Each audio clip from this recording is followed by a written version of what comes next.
नमस्कार दोस्तों। आज हम क्लास 10 के सबसे महत्वपूर्ण एमसीक्यू करने वाले हैं।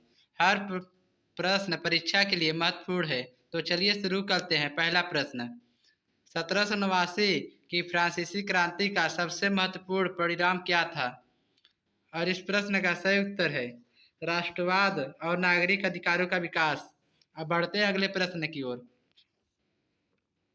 फ्रांसीसी क्रांति के दौरान ला पैट्री शब्द का अर्थ था। और इस प्रश्न का सही उत्तर है मातृभूमि। अब बढ़ते हैं अगले प्रश्न की ओर। नेपोलियन द्वारा लागू की गई सिविल संहिता को किस नाम से जाना जाता है? और इस प्रश्न का सही उत्तर है नेपोलियन कोड नाम से जाना जाता है। अब बढ़ते हैं अगले प्रश्न की ओर। नेपोलियन की प्रशासनिक व्यवस्था का सबसे बड़ा प्रभाव क्या था? और इस प्रश्न का सही उत्तर है सामंतवाद समाप्त हुआ। अब बढ़ते हैं अगले प्रश्न की ओर। 1815 की वियना कांग्रेस का मुख्य उद्देश्य क्या था? और इस प्रश्न का सही उत्तर है पुरानी राजशाहियों की पुनः व्यवस्था। अब बढ़ते हैं अगले प्रश्न की ओर। वियना कांग्रेस का प्रमुख प्रतिनिधि कौन था? और इस प्रश्न का सही उत्तर है मेटरनिख, ऑप्शन सी। अब बढ़ते हैं अगले प्रश्न की ओर। रक्त और लौह की नीति किससे संबंधित है? और इस प्रश्न का सही उत्तर है बिस्मार्क से संबंधित है। अब बढ़ते हैं अगले प्रश्न की ओर। जर्मनी के एकीकरण के समय वहाँ कितने छोटे राज्य थे? और इस प्रश्न का सही उत्तर है 39 छोटे राज्य थे। अब बढ़ते हैं अगले प्रश्न की ओर। जर्मनी का एकीकरण किस युद्ध के बाद पूर्ण हुआ? और इस प्रश्न का सही उत्तर है फ्रांको प्रशियन युद्ध के बाद। अब बढ़ते हैं अगले प्रश्न की ओर। 1871 में जर्मन साम्राज्य की घोषणा कहाँ हुई थी? और इस प्रश्न का सही उत्तर है वायसराय में। अब बढ़ते हैं अगले प्रश्न की ओर। इटली के एकीकरण में कूटनीतिक भूमिका किसने निभाई? और इस प्रश्न का सही उत्तर है कैवूर ने, ऑप्शन बी ए। अब बढ़ते हैं अगले प्रश्न की ओर। मैजिनी किस विचारधारा से प्रभावित थे? और इस प्रश्न का सही उत्तर है राष्ट्रवाद भाषा से प्रभावित थे। अब बढ़ते हैं अगले प्रश्न की ओर। यंग इटली संगठन की स्थापना किस वर्ष हुई थी? और इस प्रश्न का सही उत्तर है 1831 ईस्वी में। अब बढ़ते हैं अगले प्रश्न की ओर। गैरीबाल्डी के सैनिकों को किस नाम से जाना जाता था? और इस प्रश्न का सही उत्तर है रेड शर्ट्स नाम से जाना जाता था। अब बढ़ते हैं अगले प्रश्न की ओर। इटली का एकीकरण किस वर्ष पूरा हुआ? और इस प्रश्न का सही उत्तर है 1870 ईस्वी में पूरा हुआ। अब बढ़ते हैं अगले प्रश्न की ओर। यूनान के स्वतंत्रता संघर्ष को किसका समर्थन मिला था? और इस प्रश्न का सही उत्तर है यूरोपीय उदारवादियों का। अब बढ़ते हैं अगले प्रश्न की ओर। यूरोप में उदारवाद का अर्थ था। और इस प्रश्न का सही उत्तर है व्यक्ति की स्वतंत्रता और समानता। अब बढ़ते हैं अगले प्रश्न की ओर। जालवेरिन क्या था? और इस प्रश्न का सही उत्तर है जर्मन राज्यों का आर्थिक संघ। अब बढ़ते हैं अगले प्रश्न की ओर। बाल्कन क्षेत्र में राष्ट्रवाद के कारण कौन सा साम्राज्य कमजोर हुआ? और इस प्रश्न का सही उत्तर है ऑटोमन साम्राज्य कमजोर हुआ।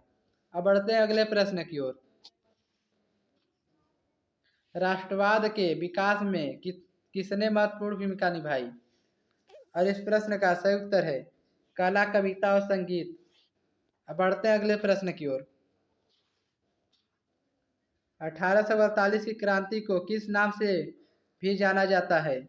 और इस प्रश्न का सही उत्तर है राष्ट्रों की वसंत ऋतु के कारण। अब बढ़ते हैं अगले प्रश्न की ओर। फ्रांस में 1848 के बाद किस प्रकार की सरकार बनी? और इस प्रश्न का सही उत्तर है गणतंत्र सरकार बनी। अब बढ़ते हैं अगले प्रश्न की ओर।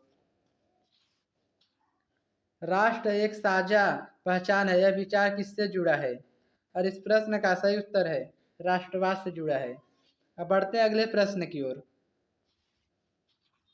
बाल्कन क्षेत्र को यूरोप का बारूद का ढेर क्यों कहा गया? और इस प्रश्न का सही उत्तर है वहाँ राष्ट्रवादी संघर्ष और तनाव थे।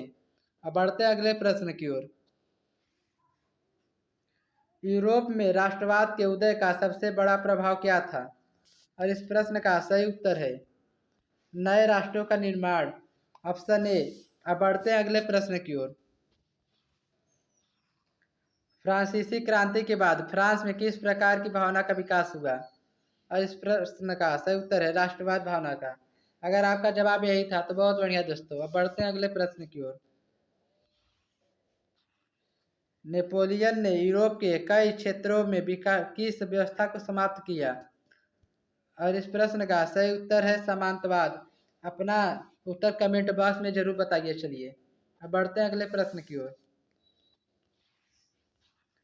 1815 के बाद यूरोप में रूढ़िवाद का समर्थक कौन था? और इस प्रश्न का सही उत्तर है मेटरनिख। अब बढ़ते हैं अगले प्रश्न की ओर। काउंट कैमिलो की डी कैबूर किस देश से संबंधित थे? और इस प्रश्न का सही उत्तर है इटली देश से संबंधित थे। अब बढ़ते हैं अगले प्रश्न की ओर। इटली के एकीकरण में सांडिनिया पिंडमोंट का राजा कौन था? और इस प्रश्न का सही उत्तर है विक्टर इमैनुअल द्वितीय। अब बढ़ते हैं अगले प्रश्न की ओर। जर्मनी के एकीकरण का नेतृत्व किस राज्य ने किया? और इस प्रश्न का सही उत्तर है प्रूसिया राज्य ने किया, ऑप्शन बी। अब बढ़ते हैं अगले प्रश्न की ओर। बिस्मार्क किस राज्य के प्रधानमंत्री थे? और इस प्रश्न का सही उत्तर है प्रूसिया राज्य के प्रधानमंत्री थे। अब बढ़ते हैं अगले प्रश्न की ओर। फ्रांको प्रशियन युद्ध कब हुआ था? और इस प्रश्न का सही उत्तर है 1870 से 1871 ईस्वी में। अब बढ़ते हैं अगले प्रश्न की ओर। जर्मन साम्राज्य की स्थापना के बाद पहला सम्राट कौन बना? और इस प्रश्न का सही उत्तर है विलियम प्रथम। अब बढ़ते हैं अगले प्रश्न की ओर।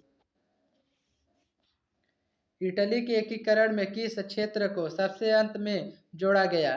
और इस प्रश्न का सही उत्तर है रोम क्षेत्र में। दोस्तों उम्मीद है आज का यह अध्याय और सभी प्रश्न आपको अच्छे से समझ आए होंगे। अगर वीडियो पसंद आई हो तो इसे लाइक करें, अपने दोस्तों के साथ शेयर करें और ऐसे ही महत्वपूर्ण जीके वीडियो के लिए टारगेट जीके इंडिया चैनल को सब्सक्राइब करना न भूलें। मिलते हैं अगली वीडियो में एक नए अध्याय और नए सवालों के साथ। धन्यवाद। जय हिंद।